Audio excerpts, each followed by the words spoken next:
we know how to construct a basic chord. And we know how to add character to those chords with extensions or tensions. Now, something very important to know is that it doesn't matter what order the notes are in. For example, in a G chord, my notes are G, B, and D. Now, those three notes will always hold the substance of a G chord. It doesn't matter the order that those three notes are in. In fact, mixing up the order of these three notes is called something. It's a technique called an inversion. We're inverting or flipping the chord. So when we learn these basic chords, we're learning them in root position. All of the numbers are in order, 1, 3, and 5. Here's our G root position. 1, 3, and 5. Now we can mix up the order of these notes. I'm going to take my lowest note, number 1, and move it up an octave so it's at the top of the chord. 3 and 5 stay exactly the same, and 1 is on top. This is still a G chord. I've still got G, B, and D. Now the order is 3, 5, and 1. This would be a G chord as a first inversion. Now, let's say I wanted to do this again. I could take my bottom note and I could leapfrog it to the top here. I'll keep my 5 and 1 where they are and just put this 3 on top. Now, this is not a spread voicing because this chord is still within an octave. It doesn't expand beyond an octave. No, this is now a G second inversion.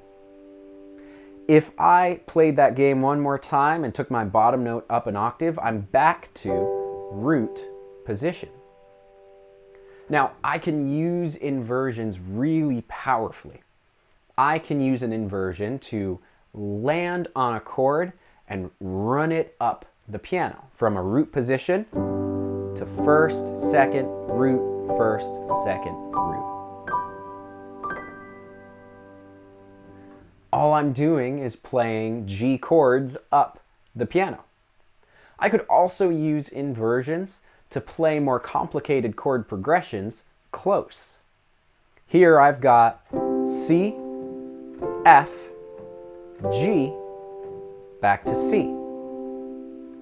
Now, what if I went ahead and started using inversions? Well, I can take my F and see that I've got a C on top.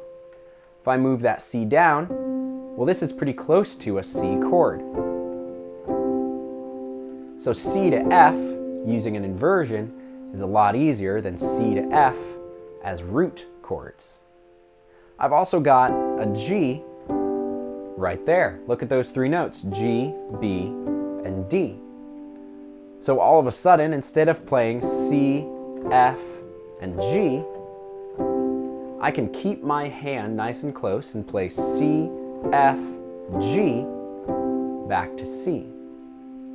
So when we're looking at chord progressions, we want to think about inversions. Think about playing these chords nice and close in a way that might be easier for our hand to manage.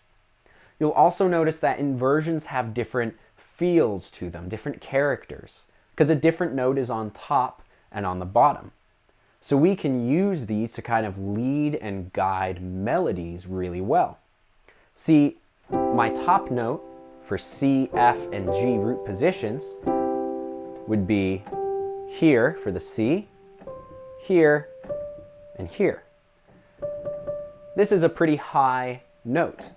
If I'm playing them as inversions, well, now my top note is G, A, back to G, and staying at G. So on top, that's very different than playing root positions.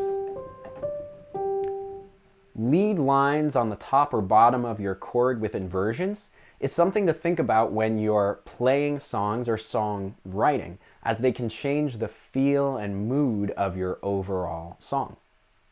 Now, one more note on inversions here is that we can get into third and fourth inversions when we add in more notes.